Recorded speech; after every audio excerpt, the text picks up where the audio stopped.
you don't know how. You say we're taking on water, yeah, we're sinking now. You're looking all concerned, like we're gonna drown. But we both know how to swim, no worries, let's flow for now. Let's take it slow, where you go, I go. નમસ્તે દોસ્તો, good morning, Ram Ram, જય શ્રી કૃષ્ણ. કેમ છો બધા? મજામાં? સ્વાગત છે તમારું અમારી YouTube channel Dhruvisha life and beauty. દોસ્તો, હું તો વહેલા ઉઠી જ ગઈ હતી અને મારું જે પર્સનલ રૂટીન કામ છે એ પણ પૂરું કરી દીધું છે અને જય પણ ઉઠી ગયા છે અને એ પણ નાવા જતા રહ્યા છે. હવે હું અમને ઉઠાડી દઈશ. એવું ચાલો બેટા, ગુડ મોર્નિંગ. ઉઠાડો, ચલો ચલો ચલો ચલો, ગુડ બાય.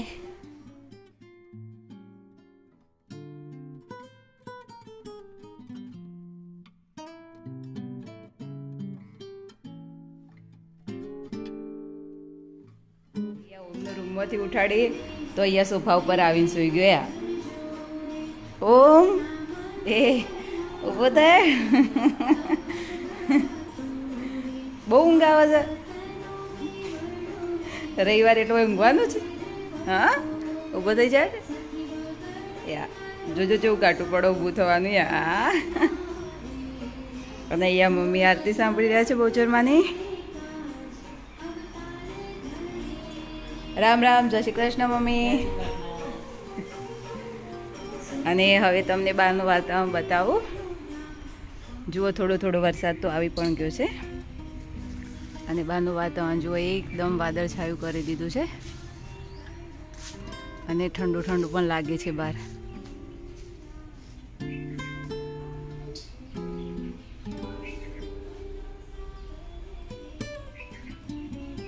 હજી ઓગણું ને બધું વાળવાનું બાકી છે. ઘરનું અંદરનું કામ જ પતાવ્યું છે અને કપડાં વાસણ જે હતા એ પણ ધોઈ દીધા છે. હવે ઓમને જે બંને ઉઠી ગયા છે તો હવે ઘરનું કામ પણ પૂરું કરી દઈશ. તો આજે દહીં ભેગું થયું હતું તો છાશ બનાવવા મૂકી દીધી છે અને 10-15 મિનિટ થઈ ગઈ છે તો કદાચ હવે માખણ પણ આવી ગયું હશે.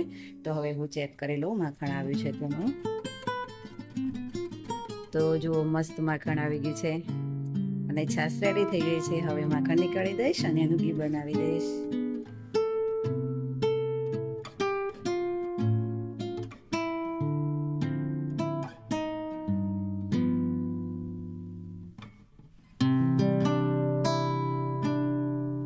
દોસ્તો, આજે રવિવાર છે અને અમારી બધાની ઈચ્છા થઈ ગઈ હતી માલપુઆ અને કઢી ખાવાની. તો મમ્મી કઢી બનાવવાના છે અને હું માલપુઆ બનાવીશ.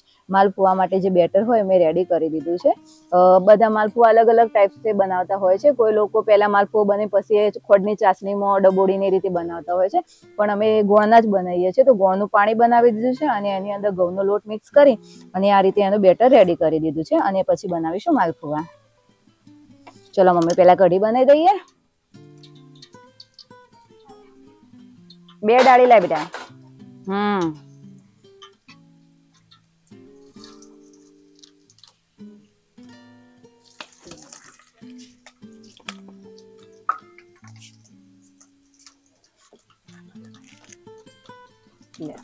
મસાલા કરી દીધા છે પહેલેથી જ ને મમ્મી?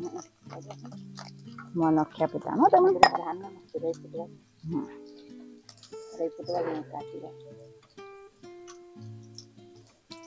નાખો. નહીં ફૂટી હજી? ફૂટી જઈએ મમ્મી? નાખો.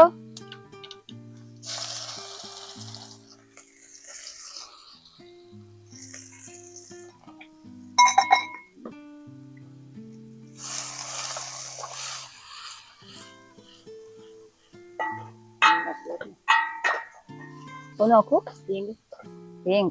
હા,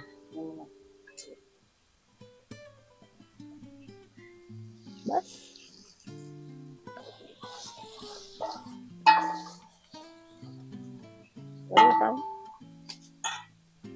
બસ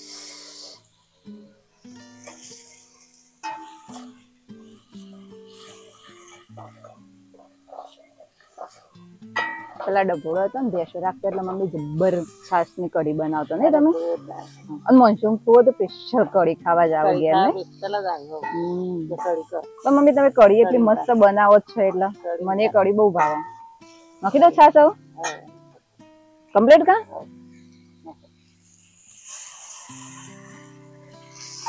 બસ એટલે બળી જા બંધ કરી દે.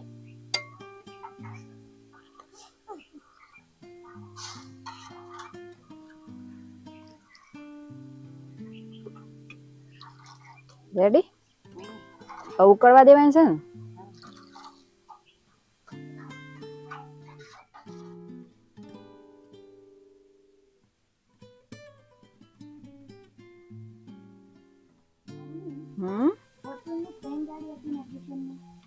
બધી તે મૂકી બેટા મને નહીં ખબર આ બધો કિંડર જોઈનો રમકડો છું હું તે તો ખાસો બધો ભેગો કર્યો જેટલો લાવે બધો ભેગો કર્યો છે તો ઓહો હો હો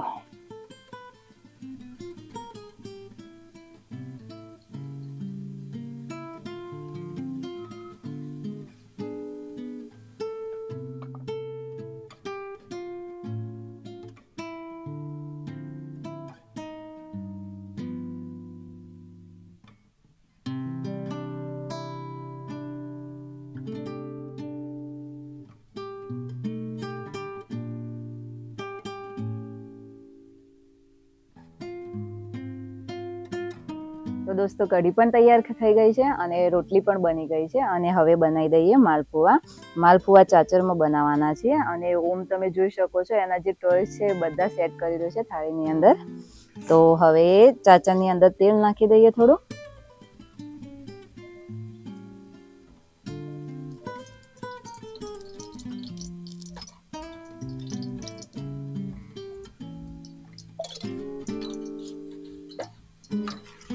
થોડું ગરમ થવા દો ને મમ્મી હું તો ખાસ કરીને નોનસ્ટિકની તવીમાં જ બનાવું છું મમ્મી એટલે એ સારા ફાવે છે ચાચરમાં ખાસ નહીં બનાવતી હું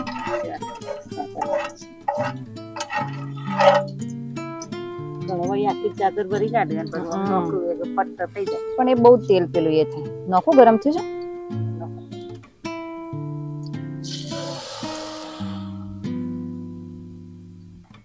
દોસ્તો ઓમ અને જય બંને ખાવા બેસી ગયા છે કેમ કે એમને ભૂખ પણ લાગી હતી અને માલપુઆ ગરમા ગરમ હોય તો ખાવાની વધારે મજા આવે તો એ બંને ખાઈ રહ્યા છે અને મમ્મી અને હું બંને માલપુઆ બનાવીએ છીએ અને બની જશે પછી અમે બંને ખાશું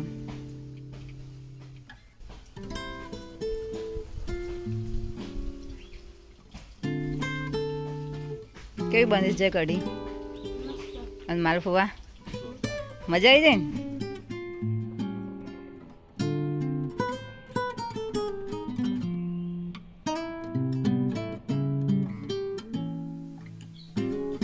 બહુ ટાઈમ બનાય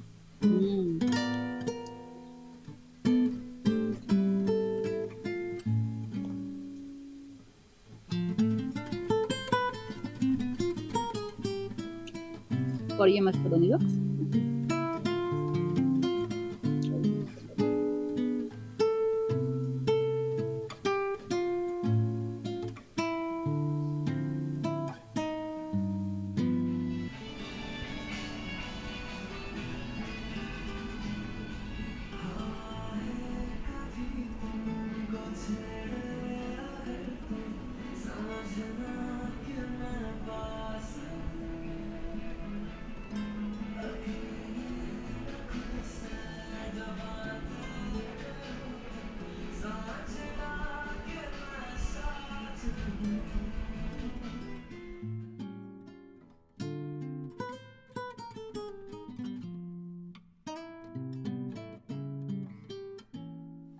તો દોસ્તો સલોનનું કામ પતાવી નીચે આવી ગયા છે અને આંબાની ઉપર સ્પ્રે કરવાનો હતો તો સૌથી પહેલાં સ્પ્રે કરી લેશું અને નીચે આપણા જે ફાલસા છે એનું કટિંગ કરવા જવાનું છે તો એ પણ કરી દઈશું આજે ટાઈમ છે તો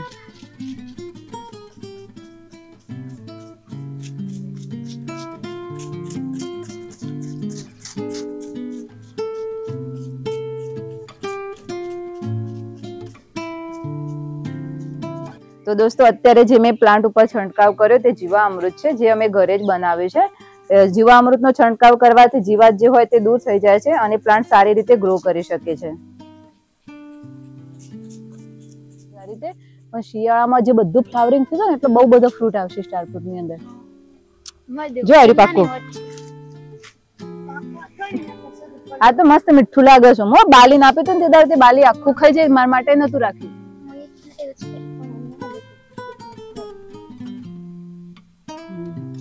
દેખાય તને?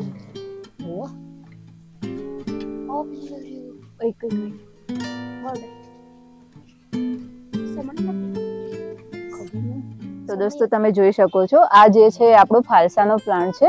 તેને દર વર્ષે કટિંગ કરવું જ પડે છે, અને કટિંગ કરીએ પછી જ સારા એવા ફ્રૂટ આવે છે. અને જો ઊંચું રાખીએ તો ફ્રૂટ આવે તો એ કામના પણ નથી રહેતા, કેમ કે નીચે પડી જાય તો એ ફૂટી જાય છે અને ખાવામાં કામમાં નથી આવતા. એટલે અમે કટિંગ કરી લઈએ છીએ, જેથી કરી જે થડની અંદર જ ફ્રૂટ આવે, અને એટલો ટેસ્ટ મસ્ત હોય છે ને આનો. તો હવે ફટાફટ કટિંગ કરી લઈએ. તમે કાપી આપો જાય ને, અમે ઓમને 2 કાપી દઈએ, કારણ કે મોટો અમારાથી નહીં કપાતો.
બેમો ફેંકું જોઈએ કોનો સૌથી વધારે આગો જાય છે.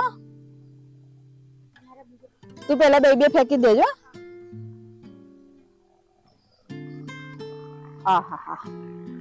થોડું બાકી રહી જો વાળી પગ તો તારી મરજી, તાર જેવી ઈચ્છા એવું ફેંક્યું છે.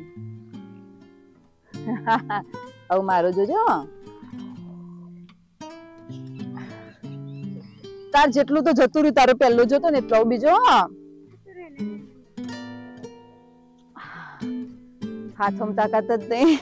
તને ખબર અમે નેનો હતો ને, પથ્થર ગોઠવવાના આપણે 2 ગોઠવીએ, સૌથી વધારે ઊંચો માળખું બનાવીએ કશો.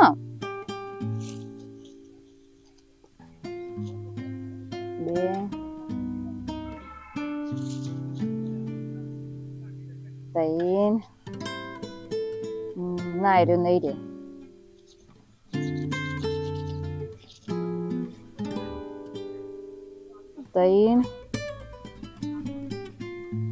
હે ભાઈ આવું કરવાનું? તે તો હું કર્યું.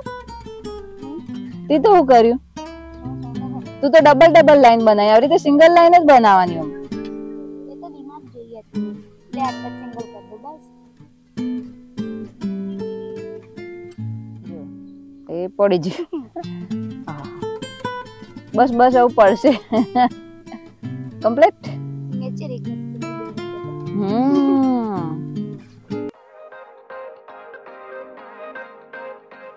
દોસ્તો આજની બ્યુટી ટિપ્સમાં આપણે વાત કરવાના છીએ ડ્રાય હેર માટે દહીંનો ઉપયોગ કઈ રીતે કરવો.